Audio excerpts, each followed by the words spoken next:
बिस्मिल्लाहिर्रहमानिर्रहीम। अस्सलाम वालेकुम। Welcome to easy cooking with Naureen. आज मैं आपके लिए बिना कड़वाहट के और बग़ैर किसी मेहनत के करेले कीमा बनाने की एक ऐसी लाजवाब और नेक्स्ट लेवल की रेसिपी को लेकर आई हूँ जिसे देखकर आपका दिल खुश हो जाएगा, क्योंकि आज हमने करेलों को एक ऐसे ख़ास तरीके से बनाकर तैयार किया है जिसकी वजह से इसके अंदर कड़वाहट भी बिल्कुल नहीं होगी और इसको बनाना भी सबसे ज़्यादा आसान होगा। सबसे पहले तो आप इसका लेवल चेक कीजिए, क्या ज़बरदस्त ये बनकर तैयार हुए हैं। जायके में और खुशबू में इतने लाजवाब हैं कि जिसे खाकर आपको मज़ा आ जाएगा।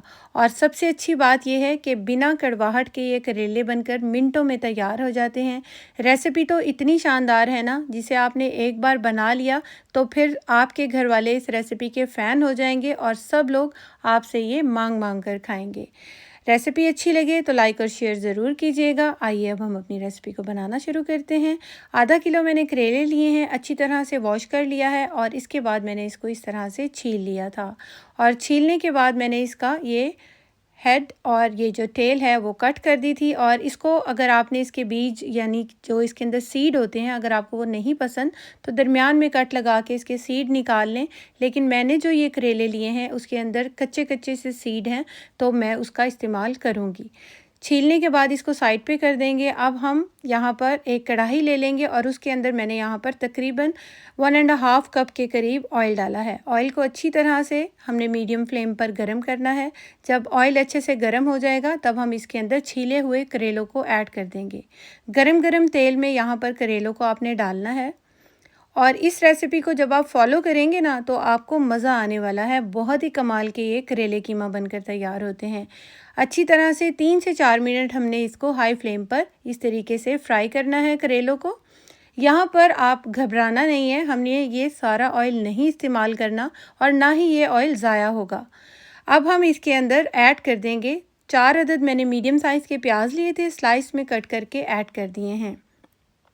करेलों के साथ अब हमने प्याज को भी फ्राई करना है। इतना फ्राई करना है कि प्याज हल्का सा सॉफ्ट हो जाए और इसका कलर चेंज होना शुरू हो जाए। जब प्याज का कलर चेंज होना शुरू होगा तो करेलों की जो टाइमिंग है, यानी कि जो इसका जो कलर है वो भी सेट हो जाएगा और अच्छे तरीके से जो करेले हैं वो गल जाएंगे। यहाँ पर अब हम जब प्याज का कलर हल्का सा चेंज हो जाएगा, सारे करेलों को निकाल कर अभी हमने एक प्लेट में रख लेना है। और ये देखिए इसके अंदर जितना भी अभी आपको ऑयल नज़र आ रहा है, ये देखें, ये सारा ऑयल हमने निकाल देना है। बस हाफ़ कप के करीब इसके अंदर हमने ऑयल को रहने देना है, जो कि इस रेसिपी की रिक्वायरमेंट होगा। अब इस सारे ऑयल को ये देखिए मैंने निकाल दिया है, बस इसके अंदर आधा कप ऑयल बचा है। अब हम इसका नेक्स्ट स्टेप करेंगे। यहाँ पर अब हमने प्याज को इतना फ्राई करना है कि ये लाइट सा गोल्डन हो जाए। उसके साथ ही हम ऐड कर देंगे यहाँ पर 1 टीस्पून साबुत ज़ीरा और 7 से 8 यहाँ पर मैंने साबुत लाल मिर्चें डाली हैं। और प्याज को अब हमने हाई फ्लेम पर 2 से 3 मिनट के लिए फ्राई करेंगे कि ये लाइट सा गोल्डन हो जाए। ये देखिए इस तरह से, इससे ज़्यादा इसको फ्राई नहीं करना। इसके बाद हम इसके अंदर ऐड कर देंगे 2 अदद टमाटर, 5 अदद मैंने बारीक वाली छोटी वाली हरी मिर्च ली है और टमाटरों को रफली काट कर ऐड कर दिया है। और अब हमने टमाटर को 1 से 2 मिनट के लिए हाई फ्लेम पर ही पकाना है ताकि ये अच्छे से सॉफ़्ट हो जाए। जब टमाटर अच्छे से सॉफ़्ट हो जाएगा फिर हम इसके अंदर कीमा ऐड कर देंगे।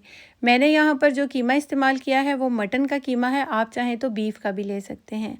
मेरे पास जो ये कीमा था ये फ्रीज़ हुआ हुआ है, तो इसको खुलने में थोड़ा सा टाइम लगेगा। मैं ये रेसिपी बना रही थी, बहुत ज़बरदस्त बनकर तैयार होती है, तो सोचा आपके साथ भी इस रेसिपी को शेयर करना चाहिए।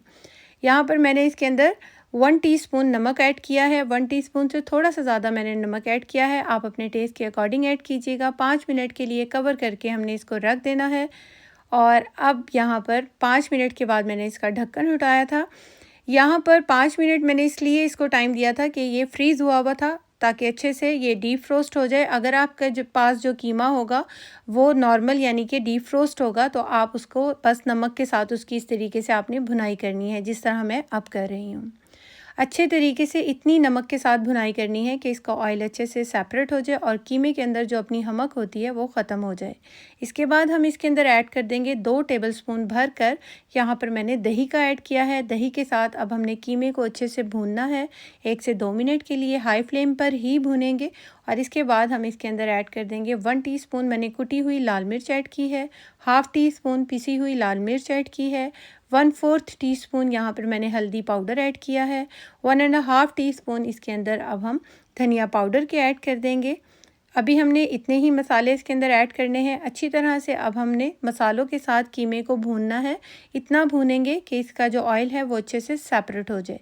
4 से 5 मिनट के लिए यहाँ पर कीमे को अच्छे तरीके से हमने भून लेना है।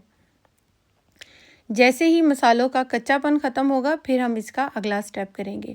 यहाँ पर जो हमने करेलों को फ्राई करके रखा था वो अच्छे से ठंडे हो गए हैं। जब करेले अच्छी तरह से ठंडे हो जाएंगे तो हम इस तरह से इसको स्लाइस में कट कर लेंगे।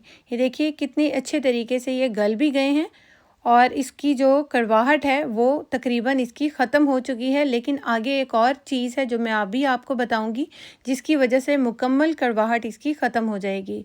यहाँ पर ये देखिए इसके कच्चे कच्चे से बीज हैं जो कि मैं इसी के साथ कट कर रही हूँ।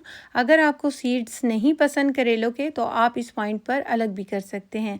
दरमियान में एक कट लगाएं और सारे बीज को रिमूव कर लें।